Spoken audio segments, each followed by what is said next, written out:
When you know what's right for you, you're on your way to being a well-being. Learn how with personalised advice from Blackmores.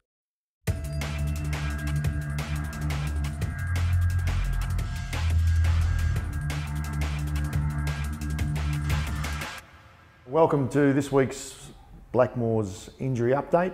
And pleasingly, we continue to have a pretty light muster in terms of players who are unavailable. So that is certainly good news. Off the top from last week's Anzac Day game, Tim Broomhead copped a whack to the face. There's a bit of soreness there. We're having that scanned, and we'll treat that according to what the scan says. So there's some doubt about whether Tim will play this week, but right now we're still hopeful that the soreness will subside and that the scan shows nothing sinister. So we're waiting on that news in the next 24 hours.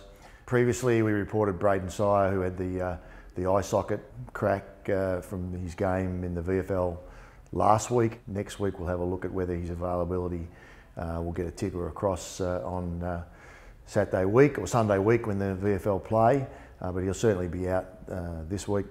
Tommy Langdon is progressing well. His ability to join in last week in some of the match simulation stuff and regular training was really encouraging. As we've said, that Tom's had some knee soreness and some knee issues, but certainly his last 7 days he's progressed really well, and he joined in and he'll be joining in this week. And so we're hopeful that maybe even this time next week that we're looking at Tom getting some sort of clearance. That'll be judged on how well he and how often he can join in the next 7 or so days. And the only other one is our long-term Ben Sinclair, who's running quite strongly, but he's still a number of weeks away. And as we've said, it's around our bye, around 13 or so, when we'd expect Benny to be available.